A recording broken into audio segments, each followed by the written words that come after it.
하나님의 백성의 요새, 겸손, 프랜시스 프렌치펜 말씀입니다. 사탄은 덕을 두려워합니다. 그는 겸손 앞에 기겁을 합니다.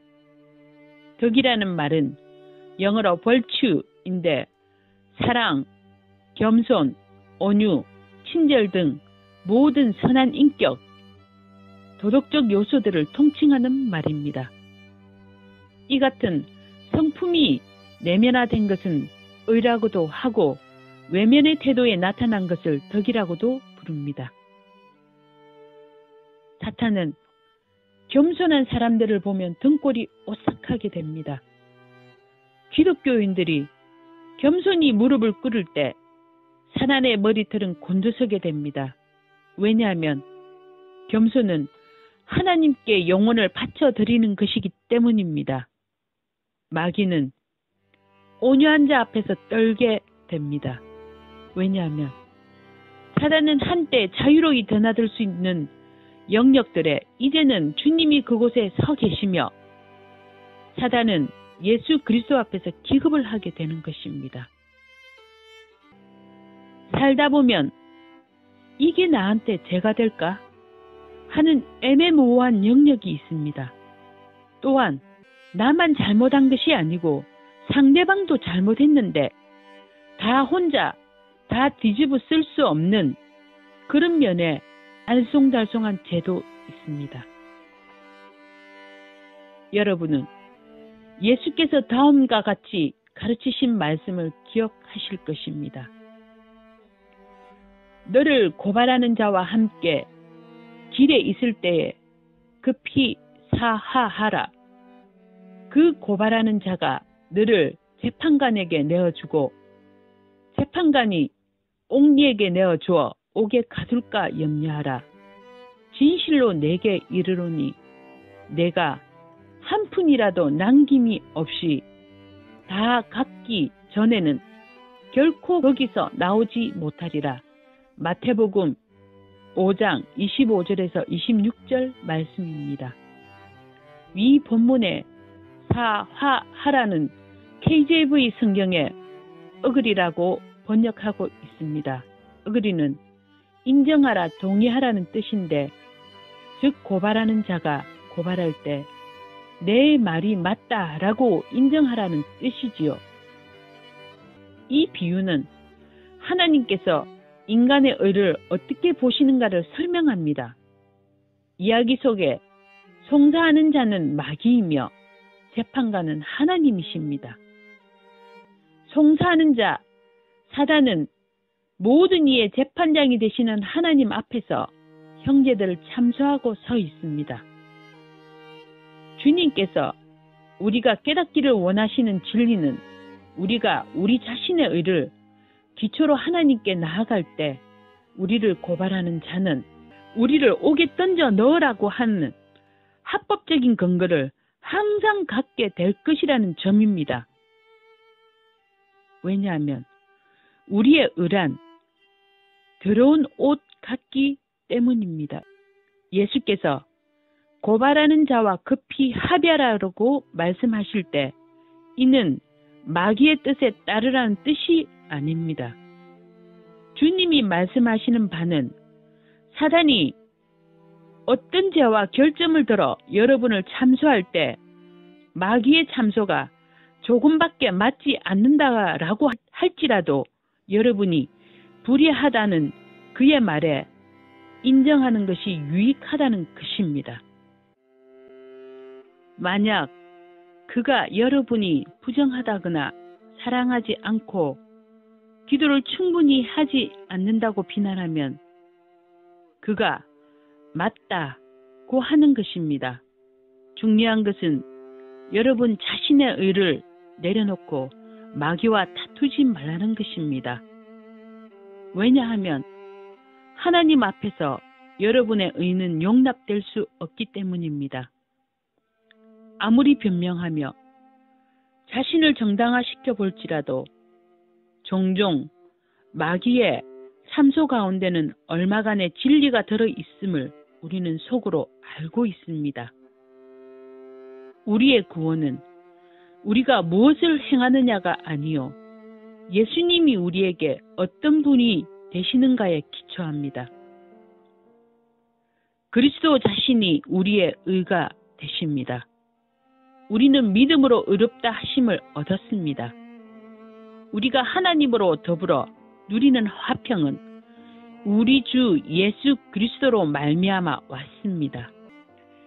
사탄이 여러분을 상대하러 올 때 그는 여러분을 속여서 여러분의 관심의 초점을 여러분 자신의 의에 맞추게 하려고 합니다.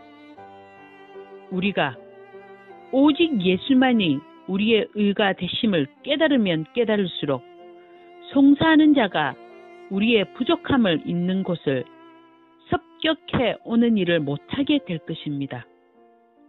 참소자가 사랑이 부족하다며 여러분을 정죄하려고 올 때 여러분은 내 말이 옳다. 나는 사랑이 부족하다. 그러나 하나님의 아들이 나의 모든 죄, 사랑이 불완전한 죄까지도 위해서 죽으셨다라고 대답해야 합니다. 사단이 퍼붓는 공격의 그늘에서 나와 여러분을 사랑하시는 아버지의 사랑의 밝은 빛 가운데 서십시오. 하나님께 여러분 자신을 내어드리고 여러분의 연약하고 불완전한 사랑이 그리스도의 사랑과 용서로 바뀌도록 구하십시오. 사탄이 참을성이 없다고 여러분을 정죄하려고 할 때 여러분은 여전히 그래 육체로는 내가 아주 참을성이 없다. 그러나 내가 거듭났기에 예수님이 나의 의가 되셨으며 그의 피로 나는 용서함을 받아 깨끗함을 입었다라고 대답해야 합니다.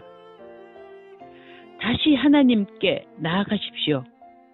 사탄의 고소를 들을 때마다 여러분이 서 있는 곳은 심판의 보좌가 아니요 오히려 은혜의 보좌 앞이며 따라서 도우심을 얻기 위해 담대하게 하나님께로 가까이 나아갈 수 있는 것을 기억하십시오. 그러므로 마귀를 이기는 결정적인 열쇠는 겸손입니다. 겸손이 여러분 자신을 낮춘다는 것은 여러분의 체면을 지키려고 자신을 변호하기를 거절한다는 것입니다.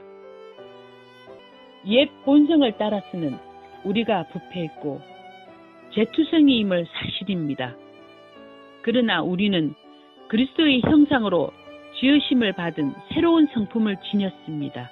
그렇기에 우리는 우리의 유기 상태에 대해 우리를 고발하는 자와 합의할 수 있습니다. 그러나 이처럼 여러분 자신을 겸손히 낮추는 원칙을 단지 영적 전투를 하고 있을 때에만 국한하지 마십시오. 이 교훈은 다른 상황에서도 똑같이 적용될 수 있습니다.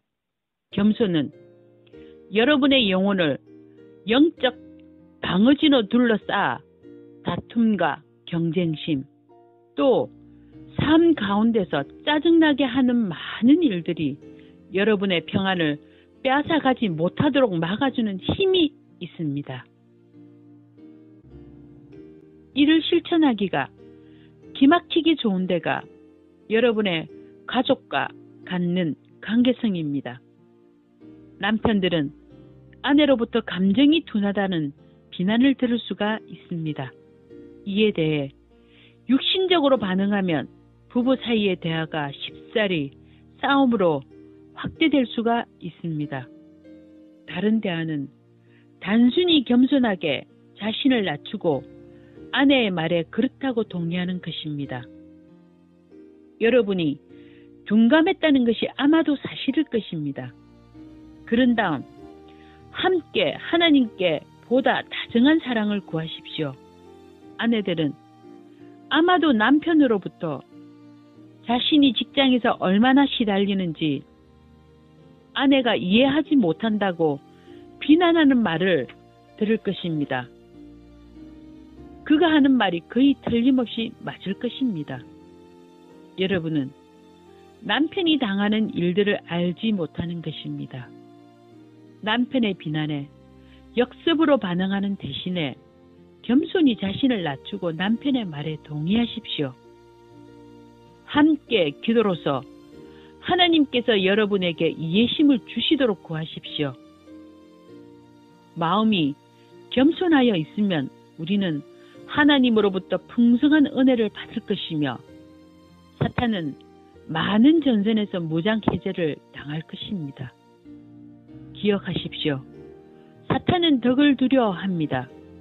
그는 겸손 앞에서 기겁을 합니다. 그는 겸손히 하나님께 영혼을 바쳐드리는 것이기 때문에 겸손을 미워합니다. 마귀는 그 예수 그리스도의 성품 앞에서 기겁을 하며 물러나는 것입니다. 그래서 성도는 영적 전투에서 승리하는 것입니다. 두 번째, 나의 명백한 죄. 자신의 죄를 스스로 회개하고 돌이키지 않고 마귀의 영적 전투에서 승리한다고 기대하거나 마귀와 싸워보겠다고 팔을 걷어붙이고 나서는 것은 명백한 잘못입니다. 그렇게 나설수록 즉 그런 상태에서 전도, 선교, 찬양, 봉사 사역에 임하면 임할수록 오히려 더욱 마귀의 밥이 되고 맙니다. 마귀에게 밥상 차려주는 꼴이 되고 맙니다. 에덴 동산에서 인류가 타락했을 때 하나님은 마귀를 향해서 흙을 먹을지니라 라고 심판하셨습니다. 그런데 하나님께서 사람에 대해 너는 흙이니 하신 말씀을 함께 생각해 보십시오. 마귀는 흙을 먹고 사는데 곧 제약된 사람의 영혼을 공략하면서 그것으로 자기 양식을 삼는다는 것입니다. 우리는 육적 성품, 곧 타고난 모든 것의 본질은 흙입니다. 사단은 흙이라는 우리의 땅에 속한 육적 성품을 먹고 삽니다. 사단의 만찬에는 우리가 하나님께 넣어놓지 않고 있는 것들이 올라 있습니다. 그러므로 우리는 우리가 안고 있는 문제들과 나를 억누르는 어려움들의 직접적인 근원이 마귀로부터 오는 것이기도 하지만 본질상 더 근본적으로 나의 육신, 흙, 육적 성품으로 오는 것임을 깨달을 필요가 있습니다. 우리는 우리의 삶의 한 면인 우리의 육적 본성이 언제나 마귀의 목표가 되리라는 사실과 실험해야만 합니다. 이같이 육적인 영역들이 우리의 기도를 서서히 막히게 하고 하나님과 동행하는 우리의 삶에 힘을 빼어 무기력하게 만들 수 있는 통로를 바로 사탄에게 열어줍니다. 자기가 어렵다는 가장된 기분에 빠지는 것이야말로 우리로 하여금 정직하게 자신을 보지 못하게 하는 원인이 됩니다. 우리는 우리 안에 어떤 분이 계신지를 압니다. 그러나 마귀와의 싸움에서 승리하려면 우리 안에 무엇이 있는지를 또한 알아야만 합니다.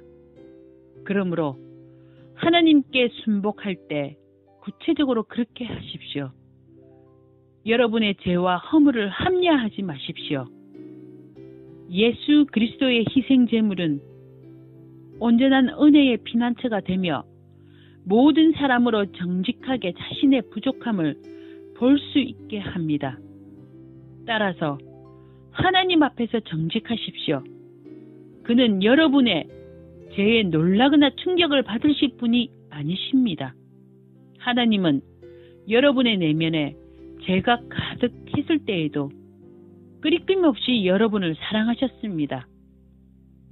하물며 여러분이 불의에서 벗어나기 위해 주님의 은혜를 구할 때 그분이 얼마나 더 여러분에게 끊임없는 사랑을 보이시겠습니까? 마귀와의 영적 싸움, 즉 영적 전투에서 공격에 나서기 전에 우리는 우리가 싸워야 할 많은 전투가 단지 우리 자신이 취한 행동, 즉 내 죄의 결과임을 깨달아야 합니다. 영적 전투를 효과적으로 싸우기 위해서는 우리는 육으로부터 오는 것과 마귀로부터 오는 것을 구별하지 않으면 안 됩니다. 한 예를 들어보겠습니다. 예쁘고 빨간 홍간조 한 마리가 근처에 깃을 들인 곳에 살았습니다. 홍간조는 자기 영역의 유지에 아주 철저하여서 다른 홍간조들이 이를 침범하면 미친 듯이 싸워서 쫓아낼 것입니다. 그때 우리에게는 승합차 한 대가 있었는데 그 차의 양옆에는 큰 거울이 달렸고 크롬으로 만든 범퍼가 달려 있었습니다. 이따금 그 홍간조는 범퍼와 거울을 쪼아대며 공격하곤 했는데 거기에 비친 자기의 모습을 다른 새로 생각했기 때문입니다. 하루는 그 홍간조가 거울을 쪼며 공격하는 것을 보면서 저는 참 어리석은 녀석이군. 싸움의 상대가 그저 자기 자신의 그림자뿐이라니 라고 생각하고 있을 때였습니다. 바로 그때 주님이 제 마음에 말씀하셨습니다. 마찬가지로 내가 싸우고 있는 많은 상대가 내 자신의 그림자, 내 육신이니라.